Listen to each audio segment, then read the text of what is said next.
On Tuesday, May 19, 2026, Prince Harry and Meghan Markle will mark their 8th wedding anniversary. According to multiple royal correspondents reporting in the days leading up to that date, the couple are not expected to spend it together.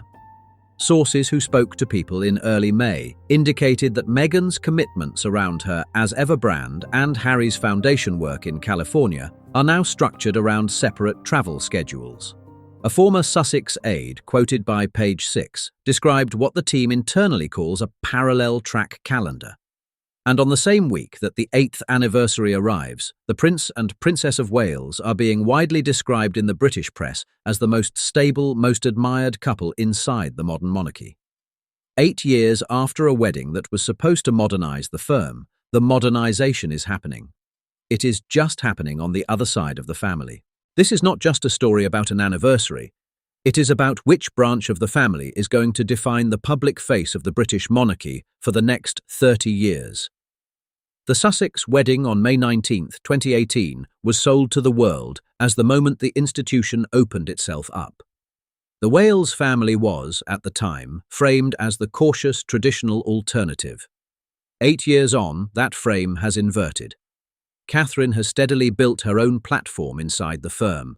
William has stepped into a near-deputy role to the king, and the Sussexes have spent most of the past 4 years outside the United Kingdom.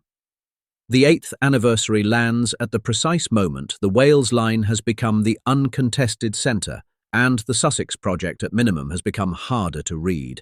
Today we will look at what insiders are saying about the Sussexes' separate lives schedule in the weeks before May 19th. We will trace what Catherine has built since her own wedding in 2011, and especially since the Sussex departure in 2020. We will examine the quiet mentoring role that William has reportedly taken on with younger family members, including Lady Louise. And we will set up the one thing royal watchers will be looking for on the actual anniversary day. Here's the story. To understand why the 8th anniversary matters this much, you have to look at the 8 years themselves. The Sussex wedding on May 19, 2018 was watched live by an estimated 1.9 billion people worldwide. The press at the time framed it as a generational reset. Within 20 months, the couple had announced their step back from senior royal duties. Within 30 months, they had relocated to California. The path from St. George's Chapel to Montecito was faster than any royal exit in living memory.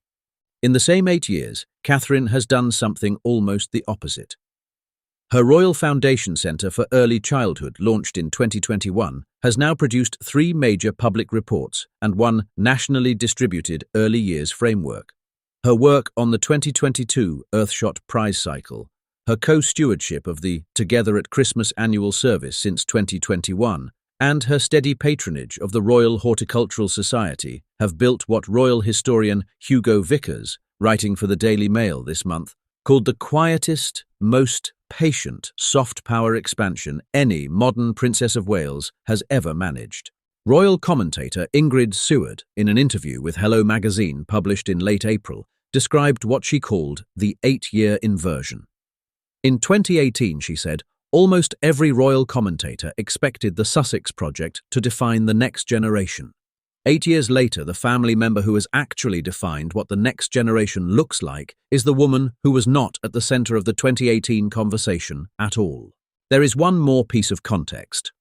Princess Diana spoke openly in her 1995 Panorama interview about her vision of modern motherhood inside the institution, a vision built around presence, public engagement, and what she called the work of being seen with one's children. Royal correspondents have begun openly mapping that template onto Catherine.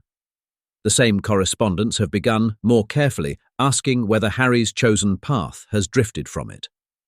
There is also the matter of Harry's own public evolution since 2020. His memoir, Spare, published in January 2023, sold more than 3 million copies in its first week, the fastest-selling non-fiction book in publishing history. But the same memoir, royal historians have argued in the years since, hardened a particular kind of public narrative around him. According to Robert Jobson, writing in the Evening Standard this month, the Harry of 2026 is now more identifiable as the author of Spare than as the prince who once stood in the choir of St. George's Chapel. The first sign that this anniversary would not be a unity moment came in late April. According to two sources who spoke to People in early May, Meghan's spring schedule around her As Ever brand had been rebuilt to keep her in Los Angeles through the third week of May. Harry's foundation calendar, according to the same reporting, places him in New York for a foundation summit on May 18th and 19. The schedule, in other words, was already structured around being apart. But the absence around the date itself is not the only signal. Sources close to the Sussex team have shared a more specific account with Vanity Fair. According to an insider with knowledge of the operation, the As Ever brand and Harry's foundation work have now been deliberately separated at the operational level. While there is no public statement of separation from Harry or Meghan, the insider says the practical architecture of their professional lives has been quietly running on parallel tracks since the second half of 2025.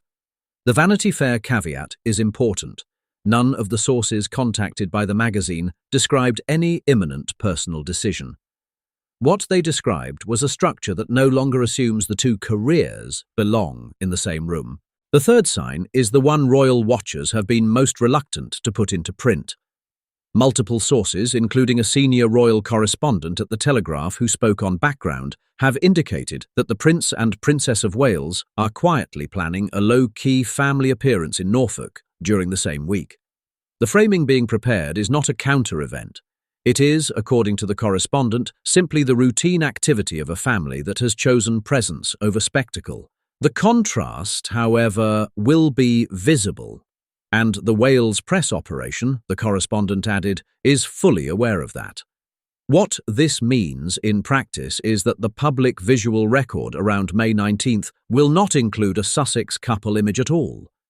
It will include a Wales image taken quietly in Norfolk of a family doing the kind of small public work that has, in the words of the same correspondent, become the British public's most reliable picture of what the institution is supposed to be. It is worth pausing here to acknowledge that Meghan, Duchess of Sussex, has spent the past 5 years carefully building an independent professional identity around As Ever, her podcast, and her partnership work. Her commitment to that identity is real, and it has produced real commercial success.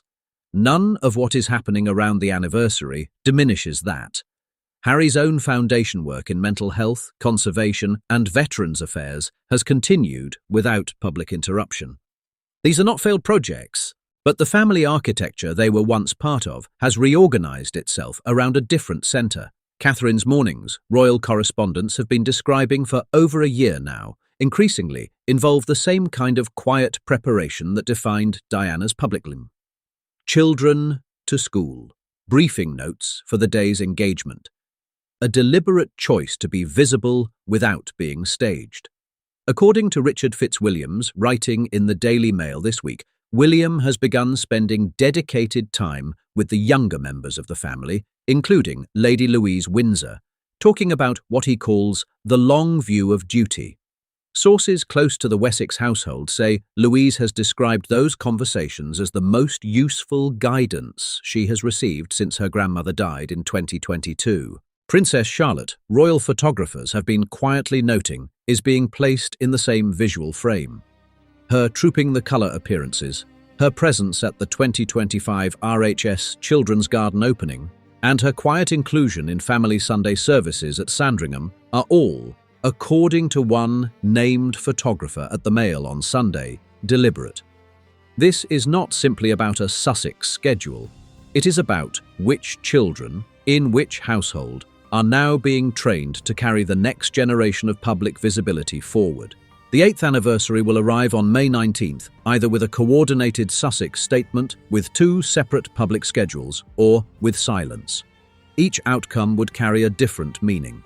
What the 8 years already tell us, however, is that the question of who defines the next generation of the British monarchy has, for the moment, an answer. It is the family in Norfolk.